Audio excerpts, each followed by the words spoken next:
લક્ષ્ય ન્યૂઝ, એક નજર, એક લક્ષ્ય। અમરેલી શહેર સમર્પિત સમિતિ દ્વારા અમરેલી શહેર ઉપર ઉડતા પાયલોટ ટ્રેનિંગ પ્લેન બંધ કરાવવા માટે પ્રતિક ઉપવાસ। અમરેલી શહેર ઉપર ઉડતા પાયલોટ ટ્રેનિંગ પ્લેન શહેર ઉપર ખૂબ જ મોટું જોખમ હોય તેને અન્યત્ર ખસેડવાની અમરેલીના લોકોની માંગ છે। અમદાવાદ પ્લેન ક્રેશ બાદ અમરેલીમાં શહેર ઉપર ફરતા ટ્રેનિંગ પ્લેનથી શહેર ઉપર ચક્કર લગાવતા લોકોમાં ભયનો માહોલ જોવા મળી રહ્યો છે। ત્યારે ટ્રેનિંગ પ્લેનને અમરેલી શહેર બહાર જંગલ વિસ્તાર, ખેતર વિસ્તાર તેમજ ચક્કર લગાવવા સરકાર સમક્ષ લોકોની માંગ છે। એક દિવસના ઉપવાસ સમર્પિત સમિતિ દ્વારા કરવામાં આવ્યું હતું। વનરાજભાઈ ડામોર, ધારી। આજે એક દિવસના પ્રતિક ઉપવાસ પર બેઠા છે। મારું નામ રાજેશભાઈ ગાંધી છે।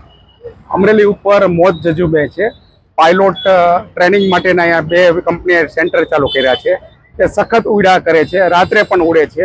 લોકોને મોત ઉપર ઝૂમી રહ્યું છે એવું લાગી રહ્યું છે। પ્લેનની કન્ડિશન પણ બહુ સારી હોતી નથી। તો આ અમરેલી શહેર ઉપર ઉડતા બંધ થાય માનવ વસાવત ઉપર, એવી અમારી માગણી છે।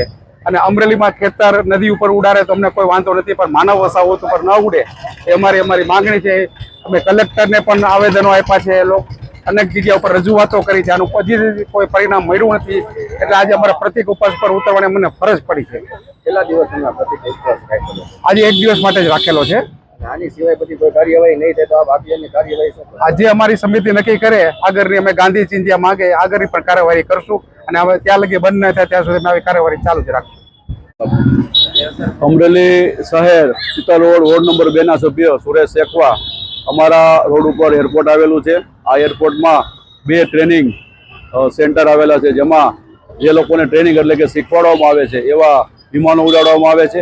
આ વિમાન ઉડવાના કારણે ગિરિયામાં પણ એક પાયલોટી ટ્રેનિંગ વિમાન ક્રેશ થયું હતું, જે માનવ વસાહતમાં પડ્યું હતું। અમારી માંગણી એવા પ્રકારની છે કે માનવ વસાહત ઉપર ટ્રેનિંગ પ્લેન ઉડાડવામાં ન આવે અને તેને અન્ય જગ્યાએ ઉડાડવામાં આવે એવી અમારી માંગણી છે। કલેક્ટરશ્રીને મળ્યા હતા, કલેક્ટરશ્રીએ પણ એવું કીધેલું કે હું આ બાબતમાં ચોક્કસ તમારો પ્રશ્ન વ્યાજબી હોય હું યોગ્ય જગ્યાએ આની લેખિતમાં જાણ કરીશ।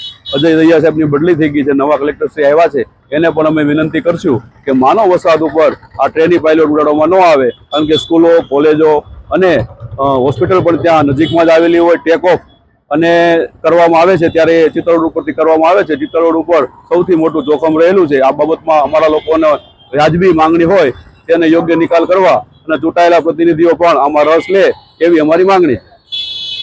હા, મારું નામ અજયભાઈ અગ્રાવત છે અને 17/12/2024 થી અમે આ પાયલોટ ટ્રેનિંગની બે કંપની છે એને અમરેલી શહેર ઉપર પ્લેન ન ઉડે એવી અરજીઓ, આવેદનપત્રો, ચૂંટાયેલા પ્રતિનિધિઓ બધાને વિનંતી સ્વરૂપે પત્ર આપ્યા છે, પણ હજી સુધી કોઈ પણ પ્રકારની કાર્યવાહી થઈ નથી। તો આ જોખમરૂપી પ્લેન અમરેલી ઉપર ન ઉડે અને અન્ય જગ્યાએ બહાર ઉડે એવી અમારી માગણી છે। અમરેલીમાં કેટલી બધી શાળાઓ, મોટા મોટા અભ્યાસના સંકુલો આવેલા છે, તો એની ઉપર બહુ મોટું જોખમ હોવાથી અમે અહીંયા પ્રતિક ઉપવાસ ઉપર આજે બેઠા છીએ। અને પછી છતાં પણ આની ઉપર કોઈ પગલાં લેવામાં નહીં આવે તો અમારી સમિતિ જે નક્કી કરે એ પ્રમાણે આગળ અમે આંદોલન અને અગાઉ કાર્યવાહી આગળ કરશું।